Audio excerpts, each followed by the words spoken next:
చక్కగా ఉండాలేడు. వాడు ఎప్పుడు చూసి నీకు ఇంతేక ఎట్టగా ఉండాలేక అంటే సగము జీవితం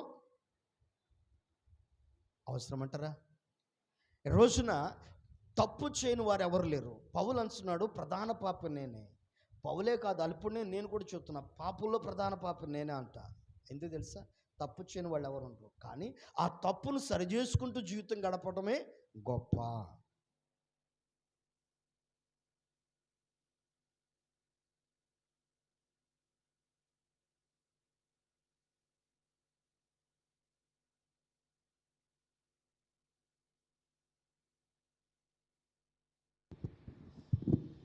పరిశుద్ధంగా జీవితం గడపడమే గొప్ప. కనుక ఈ దినాన్ని దయచేసి గమనించండి. కనుక మన ఆత్మీయ జీవితంలో మనం ఎదుగుచున్న మన బ్రతుకులో మంచి పేరు, దేవుడే మన పేరును స్మరిస్తున్నప్పుడు ఎవరో మన పేరును స్మరించకపోతే వచ్చిన నష్టం ఏంటండి? ఎవరో మనల్ని పిలకపోతే వచ్చిన నష్టం ఏంటండి? ఎవరో మనల్ని పట్టించుకపోతే వచ్చిన నష్టం ఏంటండి? ఎవరో మనల్ని గౌరవించకపోతే వచ్చిన నష్టం ఏంటండి? సృష్టికర్త దేవునికి నువ్వు గొప్ప సాధనగా ఉంటే గట్టిగా చప్పట్లు కూడా దేవుని నామమున మహిమపడదాం. ఆయనే నిన్ను స్మరిస్తున్నాడు. ఆయనకంటే గొప్పవాళ్ళ ఈ లోకమందు మానవుడు? ఆయనకంటే శక్తిమంతుల ఈ లోకమందు మనుషులు? కనుక అలాంటి వారు నీ పేరు నోట ఎత్తడానికి కూడా ఇష్టం లేదని నువ్వెందుకు కుమిలిపోతావు? అయ్యో వాళ్ళకి నా పేరు ఎత్తడం కూడా ఇష్టం లేదండి, నా పేరుతో పిలవటం ఇష్టం లేదు, తీసేయ్. దేవునికి ఇష్టంగా ఉందని పేరు పిలవటం. ఆమేన్. చాలు. ఆడు నా నోటితో పిలిచేదండి, ఆడిని పలకరించేది పలకరిద్దు. స్తోత్రం. దేవునికి అప్పగించు. దేవుడున్నాడు కదా నీ పక్షాన గొప్ప కార్యం చేయడానికి. ఆయన ఏర్పాటు చేసుకున్నాడు కదా నిన్ను, పేరు పెట్టి నిన్ను పిలిచి ఉన్నాను అంటున్నాడు. యెషయా గ్రంథం 43 అధ్యాయం 1 వచనం చదవండి. యెషయా గ్రంథం 43 అధ్యాయం 1. అయితే యాకోబు నిన్ను సృజించిన వాడికి యెహోవా, ఇశ్రాయేలు నిన్ను నిర్మించిన వాడు ఇలాగు సెలవిచ్చుచున్నాడు, నేను నిన్ను విమోచించి ఉన్నాను, భయపడకము, పేరు పెట్టి నిన్ను పిలిచి ఉన్నాను, నువ్వు నా సొత్తు. ఆమేన్. ఏమంటున్నాడు? పేరు పెట్టి పిలుచున్నానయ్యా, నువ్వు నా సొత్తు. దేనికి భయపడతావు? ఎవరో పిలవలేదు, ఎవరు గౌరవించలేదు, ఎవరు గుర్తించలేదు, నథింగ్. తీసి పక్కన పడాయి. నిన్ను గుర్తించాలని దేవుడి ఉద్దేశం అయితే ఆయన అంటున్నాడు, పెంట కుప్ప మీద నుండి లేవనెత్తి ఉన్నతమైన స్థానంలో కూర్చుండబెట్టేవాడు నేనే. ఆమేన్. ఆయన లేవనెత్తుతాడు, ఒక ఉన్నతమైన స్థానంలో నిన్ను ఉంచుతాడు. అక్కడ ఆ స్థానం నీకు ఇవ్వాలి అంటే ఆయన చెప్తుంది, నువ్వు కోరుకోవాల్సింది ఏమిటి తెలుసా? ఒక మంచి పేరుని సంపాదించు, ఒక మంచి పేరుని సంపాదించు. ఆయనే నిన్ను స్మరణ తెచ్చుకుంటూ నా పేరును మంచి అనే దాన్ని యాడ్ చేయడానికి, మంచి అనే విధానాన్ని దానిలో తీసుకుని వెళ్ళు. చెడు అనే దాన్ని ఇప్పుడు వరకు చేసావు, వదిలిపెట్టేస్తాయి. ఇప్పుడు వరకు బ్రతుకో, వదిలిపెట్టేస్తాయి. నిన్నటి కాలం ముందు చెప్పాను వాక్యం చెప్పేటప్పుడు, ఫిజియోథెరపీకి వెళ్ళి హాస్పిటల్కి చెయ్య దెబ్బతిన్నప్పుడు, లోగడ మీకు కూడా చెప్పినట్టున్నాను, గుర్తుందో లేదో తెలీదు. వెళితే ఒక యవనస్తురాలు వచ్చి ఫిజియోథెరపీ చేస్తూ ఉంది. నన్ను చూడంగానే అనిపించింది మొత్తానికి, మీరు పాస్టర్ గారా అంది. అవునమ్మా అన్న. మా అమ్మ, మా అన్నయ్య, మా వాళ్ళందరూ ప్రార్థనకి వెళ్తారు, మరి నువ్వు వెళ్ళవమ్మా? నేను వెళ్ళనండి అని. ఎందుకన్నమ్మా? ప్రార్థనకి వెళితే పాపం చేయకూడదంటగా అంది. ప్రార్థనకి వెళితే చెప్పాలా? ప్రార్థనకి వెళితే వెళ్ళకపోతే చేయొచ్చా? నేను ఆ అమ్మాయిని అడిగిన మాట, వెళ్ళకపోతే చేయొచ్చా తల్లి అన్న. ఏమండి అర్థమైందా? బాప్టిజం తీసుకుంటే పాపం చేయకూడదు, బాప్టిజం తీసుకోకపోతే చేయొచ్చా? ఏ రాయి అయితే పొలరాలు కొట్టుకోవడానికి? ఎప్పుడైతే ఏమైంది చెప్పు? అర్థమైందమ్మా? ఏ రాయి అయితే ఏమైంది, ఎప్పుడైతే ఏమైంది? పళ్ళు రాలగొట్టుకోవడానికి ఏ రాయి అయినా పర్వాలేదుగా, ఏ సమయం అయినా పర్వాలేదుగా. ఇంకెందుకు రాలగొట్టుకోవాలనుకున్నప్పుడు? తీసుకుంటే తీసుకోకపోతే. అర్థమైందా? బాప్టిజం తీసుకుంటే పాపం చేయకూడదు, బాప్టిజం తీసుకోకపోతే చేయొచ్చా? ఈ రోజున చాలామందికి ఇదే అండి, ఇదే కన్ఫ్యూజ్లో బతుకుతున్నారు చాలామంది. బైబిల్ సెలవిస్తుంది, అది తప్పు అని నీకు అనిపించినప్పుడు, ఒకవేళ చేసావు తప్పు అని నీకు అనిపించింది, చాలు చాలు, ఏ పూటకు అది చాలేక, బాయ్ బాయ్. అది నీ మనస్సాక్షిని నొప్పింపజేస్తుంది, గుచ్చుతుంది నీ మనస్సాక్షిని. పదే పదే నువ్వు తప్పు చేస్తావు, అయినా సరే అంటావా, దేవుడు నీకు భ్రష్ట మనసుకు అప్పగించేస్తాడు. ఇక ఆయన భ్రష్ట మనసుకు అప్పగిస్తే నువ్వు చేసేదంతా రైట్ అనిపించింది నీకు. బాప్తిసం తీసుకున్నా తీసుకోకపోయినా నువ్వు చేసేదంతా కరెక్ట్ అనిపించింది. అప్పుడు నువ్వు ఎంత కన్నీరు కాచినా మరలా వెనక్కి తిరిగి చూసుకోవడానికి వేరే మార్గం నీకు కనపడదు. బైబిల్ సెలవిస్తున్న మాట, రోజున పేరు పెట్టి నిన్ను పిలిచి నువ్వు నా సొత్తు అంటున్నాడంటే అర్థం ఏంటంటే, ఆయన బిడ్డగా నువ్వు మారాలని, ఆయనలాగా నువ్వు ఉండాలని, నీ పేరును గొప్పగా ఉంచాలని, ఆయన నీకు ఉన్నతమైన స్థానం ఇవ్వాలని నన్ను ఆశపడుతున్నాడు. నిన్ను పేరు పెట్టి పిలుస్తున్నా. నేను కోరుకునేది ఇదే, నీకు మంచి పేరు నువ్వు కావాలి. సంఘములో ఒక మంచి పేరును సంపాదించే వ్యక్తిగా నువ్వు మారాలి. సమాజంలో ఒక మంచి పేరును సంపాదించే వ్యక్తిగా మారాలి. ఒకవేళ ఆ మంచి పేరు కోసం నిందలు అనుభవించో, ఆ మంచి పేరు కోసం కష్టపడో, ఆ మంచి పేరు కోసం దూషణ అనుభవించో, ఆ మంచి పేరు కోసం సమస్య అనుభవించో, నథింగ్, దాని గురించి బాధపడదు. కానీ మంచి పేరు నిలబడింది అంటే, అరే కష్టపడి ఈ పని చేస్తాడు రా, నిందలు అనిపించినా సమస్య అనిపించిన నెంబర్ 1 చాలు ఆ మంచి పేరు. ఆ మంచి పేరు సంపాదించుకోవడం లేనప్పుడు ఏంటి ఉపయోగం? ప్రభు నీకు ఇస్తుంది ఒక మంచి పేరు. నీ భర్త దగ్గర ఒక మంచి పేరు, నీ భార్య దగ్గర ఒక మంచి పేరు, నీ తల్లిదండ్రుల దగ్గర ఒక మంచి పేరు. మమ్మ మా నాన్న నెంబర్ 1 అని పెంచుకుని ఒక మంచి పేరు నీ తల్లిదండ్రుల దగ్గర సంపాదించుకుంటున్నావా? నీ బిడ్డల దగ్గర సంపాదించుకున్నావా? నా బిడ్డల నెంబర్ 1 అనుకునే పొజిషన్లో నీక తల్లిదండ్రుల దగ్గర ఒక మంచి పేరు సంపాదించుకున్నావా? తల్లి రాగానే ఫోన్ పక్కకి వెళ్ళిద్ది, తండ్రి రాగానే ఫోన్ పక్కకి వెళ్ళిద్ది, దుప్పుడు ముసుకేస్తారు. ఏంటది? ఆడవాళ్ళు సైతం కూడా దయచేసి చెప్తున్నా, అర్ధరాత్రి అయిందంటే 10 దాటిందంటే నీ ఫోన్లు ఆన్లో ఉన్నాయి అంటే జాగ్రత్త సుమా. ఆన్లో ఉంది అంటే ఒకవేళ నీకు నిద్ర పట్టట్లేదంటే ఏదో పట్టింది దెయ్యం అని గుర్తుపెట్టుకో. నిద్ర పట్టకపోతే నిద్ర మాత్రం వేసుకుని కళ్ళు మూసుకుని నిద్రపో. పనిగమాల వేషాలతో, పనిగమాల ఫోన్లతో జీవితం గడపొద్దు. నిజంగా అండి, ప్రపంచాన్ని నాశనం చేయడానికి సాతాను గడు తీసుకొచ్చిన గొప్ప ఆయుధం అది నీ చేతిలో.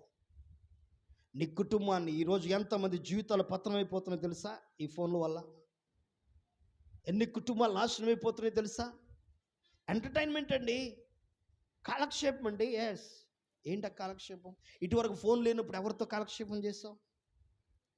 ఎవరితో గడిపావు? ఎలా ఉన్నావు?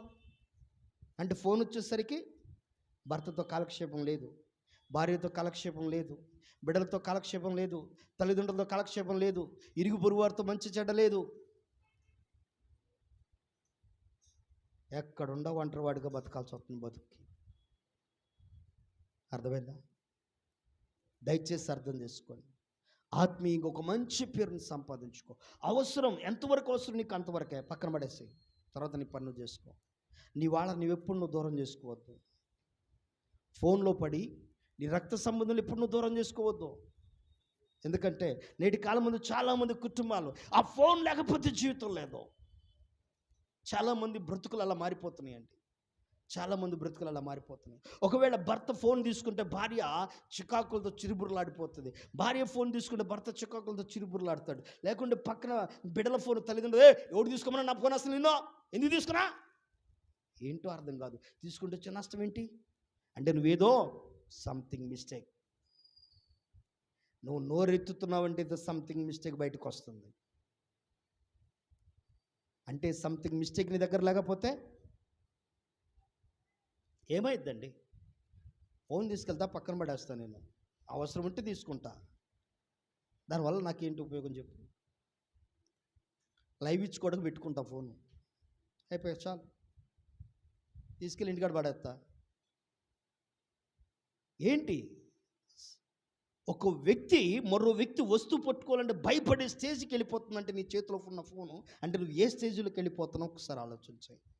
నీ కుటుంబంలో నువ్వు ఏ స్టేజీలో ఉన్నావో, నీ తల్లిదండ్రుల దగ్గర నీకు ఉన్న పేరేంటో, నీ బిడ్డల దగ్గర నీకున్న పేరేంటో, నీ భర్త దగ్గర నీకున్న పేరేంటో, నీ భార్య దగ్గర నీకున్న పేరేంటో నీ చేతిలో ఉన్న చాట చెబుతుంది. అర్థమైందా? మార్చుకో, పరిస్థితులు మార్చుకో, మంచిగా బ్రతకడం నేర్చుకో, మంచిగా జీవించు. దేవుడు కోరుతుంది అదే, మంచి పేరు. నువ్వు కోరుకోవాల్సింది ఒకటే, మంచి పేరు, మంచి పేరు. ఎందుకంటే ఆయనే నీ పేరు పిలుస్తున్నాడు కాబట్టి, ఆయనే పేరు పెట్టి నిన్ను పిలిచాడు కాబట్టి, ఆయనే చెప్తున్నాడు కాబట్టి, ఏమని? మంచి పేరు సంపాదించకుండా తినటానికి తిండి లేకపోయినా బాధలేదు, మంచి పేరును సంపాదించు అని. ప్రియమైన బిడ్డలారా, ఆ పేరు నీకు ఉన్నతమైన స్థానాన్ని ఇచ్చింది, ఉన్నతమైన స్థానాన్ని ఇచ్చింది. నోరు మంచిదైతే చెప్పాలి, నోరు మంచిదైతే అంటే అర్థం ఏంటి? మంచి పేరు నీకుంటే ఊరు కూడా మంచిగానే ఉంటుంది. నిన్ను ఎల్లంగా అయ్యా రాయ్యా, ఒక ముద్దన్న తిందు రాయ్యా, ఎప్పుడు వచ్చావో, ఎలా ఉన్నావో, నెక్స్ట్ అక్కడ చెప్తున్నమాట, వెండి బంగారముల కంటే దయను కోరదగినవి. ఏం కోరాలంట? దయ. ఈరోజు నేను కోరుకుంటాం, ఆడి ఎంత కష్టపడి ఏం చేసినా నష్టం లేదు, అప్పులు చేసినా బాధ లేదు, తిప్పలు పడ్డా బాధ లేదు, దొంగతనం చేసినా బాధ లేదు, లేకుంటే ఏ పనికి మన పని చేసినా బాధ లేదు, ఒంటి నిండా మాత్రం బంగారం. ఏం కావాలా? ఒంటి నిండా కావాలా? ఏం కావాలా? బంగారం కావాలా? మా ఆయన రాత్రి తీసుకొచ్చాడు, బాగుందాక? ఏం చేసి తెచ్చాడమ్మా? ఏ ఉద్యోగం చేశాడు? మా ఆయన చేశాడులే. ఈ రోజున చాలామంది వెండి బంగారాలకు చూపిస్తున్నంత విధానము భర్త అలిసిపోయి ఇంటికి వస్తే దయ చూపించి మొదలుపెట్టే స్టేజ్ లేదు. డబ్బులు తీసుకొస్తే మా ఆయన రైట్, ఈరుడు సూర్యుడు. సంపాదించిన భార్య ఉంటే మా ఆవిడ నెంబర్ 1, సంపాదించే బిడ్డలు అంటే నా కొడుకు, నా కోడు, అస్సలు ఏం నా బిడ్డలంటే ఏమనుకున్నావు? అదే సంపాదించలేకపోతే పనికిమాలినోళ్ళు పుట్టారు నాకు, నా పాలిట పడి తినటానికి. ఏమా ఇదేనా? ఏంటి నీ దయ ఎక్కడ? ఒకవేళ నీ భర్త అనే వ్యక్తి లేకపోతే నేను నాకు అనిపిస్తూ ఉండిద్ది, బైబిల్లో ఈరోజు కన్వర్షన్ చేయడం ప్రారంభించాను, ఆలోచిస్తూ ఉన్నాను. ఆలోచిస్తుంటే భార్యాభర్తల మధ్య ఉన్న ఒక విధానాన్ని గురించి ఆలోచిస్తా, భార్య ఎంత ప్రాముఖ్యం, భర్త ఎంత ప్రాముఖ్యం అనే దాని గురించి ఆలోచిస్తూ ఉంటే,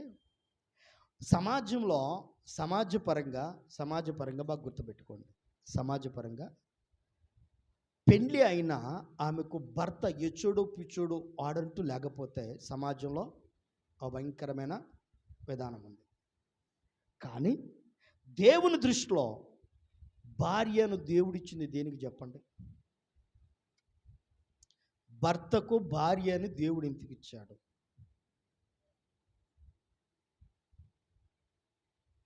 మీకు ఎవరికి పెళ్ళిళ్ళు కాలేదా? ఎవరు పెళ్ళిళ్ళకి వెళ్ళలేదా? పెళ్ళిళ్ళు ఎప్పుడు ప్రమాణాలు చేయలేదా? దేనికి ఇచ్చాడు? భర్తకు భార్య అని దేనికి ఇచ్చాడు? ఈ మధ్యన పనికిమాల మాటలు కొన్ని చాలామంది మాట్లాడుతారు.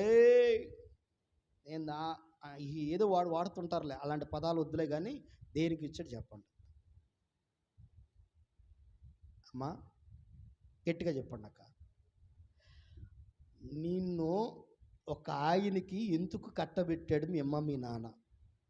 అది తీసి పక్కన పడి, అసలు భర్తకు అనే వ్యక్తికి, ఒక పురుషునికి నిన్నెందుకు దేవుడు అప్పగించాడు బైబిల్ లెక్క ప్రకారం? అమ్మ, సాటి అయిన ఏ సహాయము? ఏంటి గట్టిగా చెప్పాలా? ఏ సహాయము? సాటి అయిన సహాయం అంటే ఏంటి? సాటి అయిన సహాయము అంటే అర్థం ఏంటి? అమ్మ గట్టిగా చెప్పాలా? వేడి నీళ్ళలో సన్నీళ్ళు, వేడి నీళ్ళలో సన్నీళ్ళు, అంతేనా సాటి అయిన సహాయం అంటే? ఇంట్లో సరుకులను మోసుకొస్తున్నాడు, ఇప్పుడు సహాయం చేయాలి. ఎక్కడి నుంచి సహాయం చేస్తాం? గడప దగ్గరికి వెళ్ళి తీసుకుంటాం అనమాట. అక్కడి నుంచి బాగానే వస్తాడు, రోడ్డు మీద చూస్తూనే ఉంటాం, రోడ్డు మీద కూడా వెళ్ళాం. గడప దగ్గరికి వెళ్ళి వద్దులేండి నిన్ను పట్టుకొస్తా, మొయ్యలేవు. ఎంత సహాయమో! ఎక్కడ? గడప దగ్గర రోడ్డు మీద ఈడ్చుకుంటూ వచ్చినా బాధ లేదు. అర్థమైందా? కొన్ని సహాయాలు చాలా చాలా చాలా జాగ్రత్తగా చేస్తారండి. ఈ రోజున దేవుని సన్నిధిలో ఒక మంచి పేరు, రెండోది దయ కోరాలి. ఈ రోజున నీ భర్త దగ్గర నుంచి నువ్వు దయ పొందుకునే వ్యక్తిగా నువ్వు మారాలి. ఇది కోరుకో. నీ భర్త వెండి బంగారాలు ఒకవేళ నీ కోరికలు తీర్చలేదో పక్కన పడాయి. ఆ కోరికలు తీర్చొచ్చు, తీర్చకపోవచ్చు. ఆ కోరికలు ప్రాముఖ్యం కాదు. నీ భర్త దయ నీ ప్రాముఖ్యం, నీ భార్య దయ నీ ప్రాముఖ్యం, నీ తల్లిదండ్రుల దయ నీ ప్రాముఖ్యం, నీ ఇరుగు పొరుగు వారి దయ నీ ప్రాముఖ్యం, నీ యొక్క సంఘములో నీ సేవకుని, నీ యొక్క ఇరుగు పొరుగు వారి దయ చాలా ప్రాముఖ్యమైనది. ఆడదయ నాకెందుకు అనుకుంటావా? చెప్పండి. దయ అంటే అర్థం ఏంటి? మాట సహాయము, మనసు పెట్టడము, నీ పైన జాలి చూపించడం, ఇది దయ అంటే. ఉదాహరణకు వాళ్ళదై నాకు అవసరం లేదండి, అసలు ఆ ఇంటి మీద కాకి ఇంటి మీద వాలితే నేను కాల్చేస్తా గన్న తీసుకుని, అసలు వాళ్ళదై నాకెందుకు, వాళ్ళ దయాదాక్షిణ్యం నేను బతుకుతున్నానంటే బతకట్లా, వాళ్ళ దయాదాక్షిణ్యంతో నువ్వు బతకట్లా, నీ కష్టాచంతో నువ్వు బతుకుతున్నావు. రేపు రోజున అద్దతన ఇదే నా ఆపద వచ్చింది. ఎవరి దయ కావాలా? ఎవరు రావాలా నీ పక్కన నిన్ను మోసుకెళ్ళటానికి? ఎవరు రావాలా నిన్ను బయటికి తీసుకురావడానికే? ఎవరు కావాలా నిన్ను భుజాన్ని వేసుకోవడానికే? దూరానున్న మా అమెరికాలో ఉన్న మా అబ్బాయి వస్తాడు, లేకుంటే ఇగో పక్కన తెనాల్లో ఉన్న మా బాబాయ్ వస్తాడు, అగో చలపోట్లో ఉన్న మా పెదనాన్న వస్తాడు. అప్పుడు దాకా నన్ను ఏడే పెట్టండి. అప్పుడు పాడాల్సి వచ్చింది, పరదేశులము ప్రియులారా మన ప్రమిది కాదిప్పుడో నిజముగా ప్రమిది కాదిప్పుడని. ఇప్పుడు మనకు అవసరంలా పక్కన దయ, మనకు అస్సలు ఎవరితో పని లేదు. మనం అంటే నెంబర్ 1 అంతే, ఇంతే. నేను అత్తతో పని లేదు, కోడలతో పని లేదు, మామతో పని లేదు, అసలు ఎవరితో పని లేదు. నేను ఇంతే. ఆ నిప్పు శివరాత్రి కాలిపోతే ఏమైంది? బూడిద. ఏముంది దాంట్లో? నిప్పు కాలితే ఏమైందమ్మా? బూడిదే కదా మిగిలేది. ఇంక శివరాత్రికి నువ్వు కూడా బూడిదే. కనుక ఎప్పుడైనా కూడా గుర్తుపెట్టుకో, నలుగురిని సంపాదించుకోవడానికి ప్రయత్నించండి. నలుగురిని సంపాదించుకో. నీ జీవితంలో నలుగురితో ఒక మంచి అనిపించుకోవడం, నలుగురిని సంపాదించుకోవడం నేర్చుకో. ఈ నలుగురిని సంపాదించుకోలేని పరిస్థితి ఎప్పుడొచ్చింది తెలుసా? సామెతల గ్రంథం ఎప్పుడొచ్చింది నలుగురిని సంపాదించుకోలేని పరిస్థితి? సామెతల గ్రంథం 22వ అధ్యాయం 10వ వచనం. తిరస్కార బుద్ధి గలవాణిని తోలివేసిన ఎడల ఏం మానునంట? కలహము మానును. బాగా గుర్తుపెట్టుకోండి. ఇప్పుడు నలుగురు సంపాదించుకోలేని పరిస్థితి ఎందుకు వస్తుంది? ఒక దయ పొందుకోలేకపోతున్నాం అంటే కారణం ఏంటి తెలుసా? తిరస్కారం. వారి దయ నాకేందండి, నాకు అవసరం లేదో, వాళ్ళతో నాకు సంబంధం లేదో, వీళ్ళతో నాకు సంబంధం లేదు, నేను కష్టపడుతున్నాను, రూపాయి సంబంధం, అవసరమైతే జిమ్ముతా. ఏం చేస్తారు? ఆడో తీసుకుని జిమ్ వేస్తారు. మరి ఏందో అర్థం కాదు. ఆ దేవుడు కానీ జిమ్ ఏ టైం పట్టాడు అనుకో, పీకడానికి కూడా రాదు చేత్తో. అర్థమైందా? కనుక దేవునితో ఆడుకోవద్దు. ఇక్కడ తిరస్కారము అన్న బుద్ధి నీలో ఉంటే దేవుని దయ, మనుషుల దయ నీ దగ్గరకు రాదు. ఈ రోజున చాలామంది వాక్యాన్ని తిరస్కరించేవారుగా మారుతున్నారు. అందుకని దేవుని దయ వారి పైకి వెళ్ళట్లా. చాలామంది ఇరుగు పొరుగు వారు చెప్తున్న, తల్లిదండ్రులు చెప్తున్న మంచి మాటలు తిరస్కరిస్తున్నారు, పెడార్థంగా తీసుకుంటున్నారు. చాలామంది మంచిగా చెప్పినా సావుకుడు నన్ను ఉద్దేశించే చెప్తున్నాడు అనుకుంటూ పెడార్థం చేసుకుంటున్నారు. నా ప్రియ సహోదరి సహోదరులరా, మీ పట్ల తిరస్కార బుద్ధి నేను ఒకవేళ నేను ప్రవర్తిస్తే దేవుడే చూసుకున్నాను గాక నన్ను. ఆమెన్ చెప్పండి. ఇంత ధైర్యం ఉండాలా మీకు కూడా. అర్థమైందా? నేను ఎవరిని తిరస్కార బుద్ధితో ఎవరితో ఇప్పుడు చెప్పను. నాకు అనవసరం. చెప్పగలిగింది ఏదో దేవుడు చెప్పమన్నది ఏదో చెప్పేస్తా. వినగలిగితే వింటారు, లేదా ప్రభు స్తోత్రం దేవుడి దగ్గర వాళ్ళ లెక్క అప్పగించుకుంటారు. నా లెక్క నేను దేవుని దగ్గర చెప్పుకుంటా. తిరస్కార బుద్ధి ఇప్పుడు ఉండకూడదు. దయ పొందుకోవడానికే ప్రయత్నించాయి. ఇతరుల నుంచి నువ్వు దయ సంపాదించుకోవడం ప్రయత్నించాయి. ఒక వ్యక్తిని నువ్వు తిరస్కరించావో, ఒక వ్యక్తిని నువ్వు దూషించావో, ఒక వ్యక్తిని నెట్టేసావో, ఒకవేళ ఆ వ్యక్తి నెట్టివేయబడిన వ్యక్తి, త్రోసివేయబడిన వ్యక్తి పక్కకి వెళ్ళిపోయాడో, ఒక ఉన్నతమైన స్థానానికి వెళ్ళాడో, ఇప్పుడు ఆ ఉన్నతమైన వ్యక్తి నీ దగ్గరకు వచ్చాడు. ఇప్పుడు నువ్వేం చేయాలా? ఏం చేయాలా? ఎందుకంటారు? అంత అవసరం అంటారా? అంత అవసరం అంటారా? బైబిల్ అంటున్నాడు, సృష్టికర్త అనే దేవుడు త్రోసివేయబడిన, నెట్టివేయబడిన, పక్కపడి వేయబడిన రాయి ఏమైందంట? నువ్వు నీకున్న అందాన్ని బట్టో, నీకున్న బలాన్ని బట్టో, నీకున్న బంధువర్గాన్ని బట్టో, నీకున్న ధనాన్ని బట్టో, నీకున్న పేరు ప్రఖ్యాతలను బట్టో ఎప్పుడు ఎవరిని తిరస్కరించవద్దు. సాధ్యమైతే మేలు చేయి, లేదంటావా అయ్యా ఇది నా వల్ల కాదని పక్కన పడాయి. తక్కువగా ఎవరిని చూడొద్దు. ఒకవేళ నువ్వు తక్కువగా ఈ వ్యక్తిని చూస్తే ఒకరోజు ఆ వ్యక్తి ఉన్నతమైన స్థానంలోకి వెళ్ళే పరిస్థితి ఉండేది. ఆమె దేవుడు లేవనెత్తుతాడు, దేవుడు విడిచిపెట్టడు. నువ్వు ఏ వ్యక్తినైతే తక్కువ చూడటం ప్రారంభిస్తావో ఆ వ్యక్తిని నీ కళ్ళ ముందు ఉన్నతంగా దేవుడు ఉంచుతాడు. ఆమెన్. ఆ వ్యక్తిని ఉన్నతంగా ఉంచినప్పుడు నువ్వు తక్కువ చూసిన వ్యక్తి నీ కళ్ళ ముందు ఎదుగుతుంటే ఓర్చుకోలేక మెడకు ఎక్కడుందో తాడు చూడండిరా వేసుకుంటా ఉరియే అనుకుంటావాల్సి వచ్చింది. ఈ బతుకే కంటే నా కళ్ళ ముందే నేను తోసేసినాడు, నేను అసహించుకున్నవాడు, నేను నెట్టేసినాడు గొప్పడైపోతున్నాడు. ఈరోజు భారతదేశం ఇంత భయంకరంగా మారటానికి కారణం ఏంటి చెప్పండి? తెలుసా మీకు? నేను ఒక న్యూస్ చదివాను. ఒక రాష్ట్రంలో ఒక ఎంపీ ఎస్సీ క్యాండిడేట్ అయినందువల్ల కేసు పెడితే వేరే వాళ్ళు పోలీస్ స్టేషన్కి వెళ్ళిందంటే మాట్లాడడానికి. పోలీస్ స్టేషన్కి వెళితే ఆమె దాహం అవుతుంది అని అడిగితే పోలీస్ స్టేషన్లో ఉన్న వాళ్ళంట, నీకు మేము దాహం ఇవ్వటం, మేము తాగేట్లు మీకు దాహం ఏమో అని నీళ్ళు ఇవ్వలేదంట. ఆమె వాష్రూమ్ వాడుకుంటాను అంటే, మా వాష్రూమ్ను వాడుకోవడం లేదు, నువ్వేంటి, నీ కులం ఏంటి, మా కులం ఏంటి అని చెప్పి మాట్లాడి వాళ్ళకి వాష్రూమ్ కూడా వాడుకొని లేదంట ఒక ఎంపీకి. అమ్మా అదే పరిస్థితి. గమనించండి, ఈ రోజున దేవుడు ఉన్నతమైన స్థానాన్ని అప్పగిస్తున్నాడు. ఉన్నతమైన స్థానాన్ని ఇస్తాడు తప్పక. నీ భక్తి కరెక్ట్గా చేయి, నెంబర్ 1 పొజిషన్కి వెళ్తావు. ఆయన లేవనెత్తితే ప్రపంచాన్ని తిప్పగలవు. ఆమెన్. ఆయనంత గొప్ప శక్తివంతుడు. తెలియక ఏం చేయబడుతున్నాం తెలుసా? ఇక్కడే కూర్చుని నా బతికింతే, నా జీవితం ఇంతే, ఎట్టాగా సావాలి, ఎట్లాంటి కులంలో పుట్టా, ఎట్లాంటి పరిస్థితుల్లో పుట్టా, ఎట్లాంటి వాళ్ళకి పుట్టా అనుకుంటా నీ జీవితం గడుపుతున్నావు. నీకు అర్థం కావట్లా, నీ లైఫ్ ఏంటి నీకు అర్థం కావట్లా.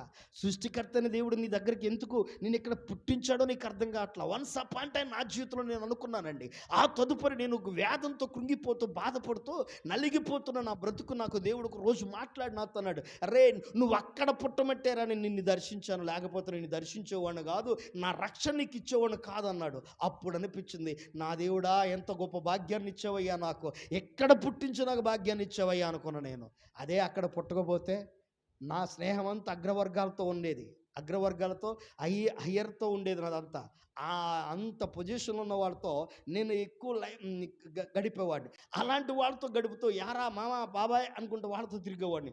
అలా తిరిగేవాడితో ఎలా పుట్టకుండా ఇక్కడ పుట్టించేవేంది ప్రభు అని వేదన చెందిన సంవత్సరాలు చాలా ఉన్నాయి. అలాంటి పరిస్థితుల్లో ప్రభు నాతో మాట్లాడు, అక్కడే పుట్టినట్టయితే ఈ పాటికి అక్కడ ఉండేవాడు.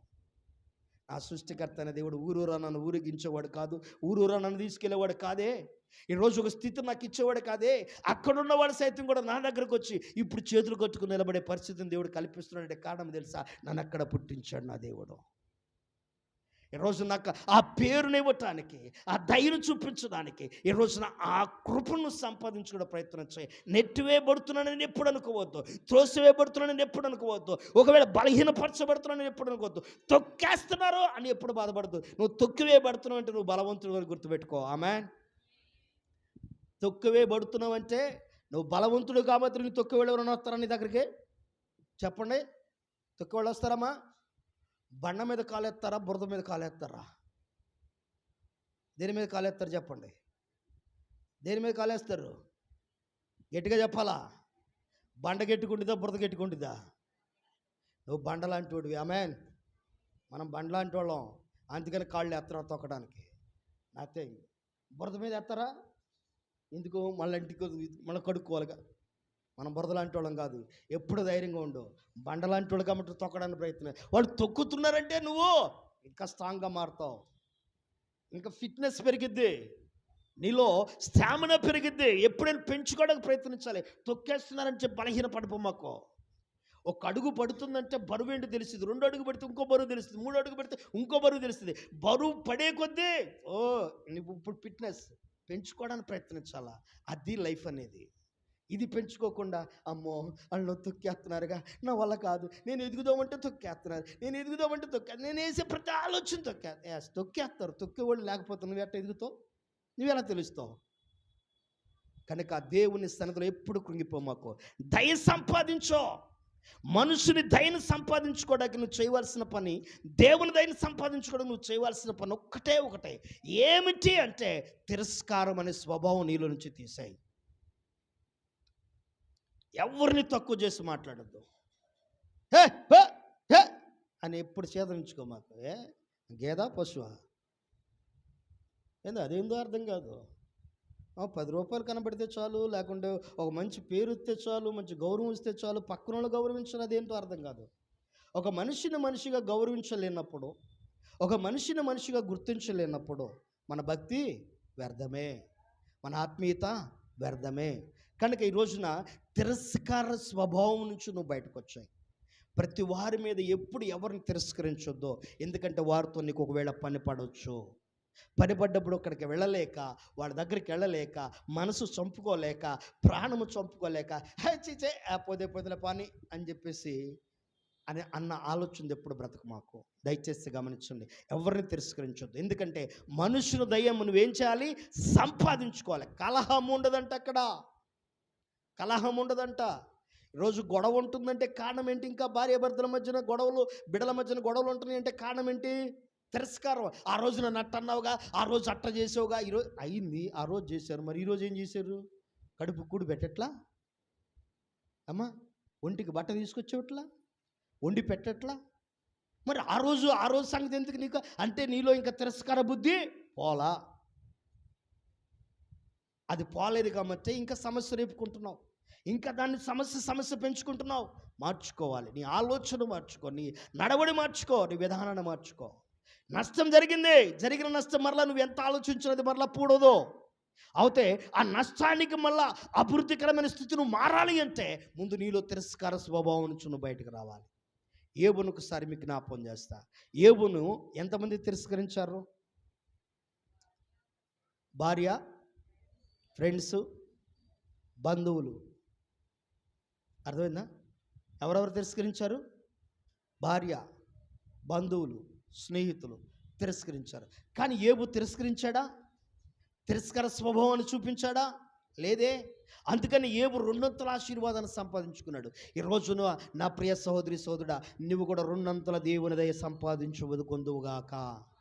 దేవుని దయ 2 మనందరిపైకి దిగువచ్చునుగాక. ఆయన సన్నిధిలో మనం తిరస్కార స్వభావం కలిగిన వారికి ఉండకుండా ఉందుముగాక. ఆమేన్. ఎందుకంటే ఎప్పుడైనా సరే దేవుని వాక్యాన్ని తిరస్కరించకూడదు.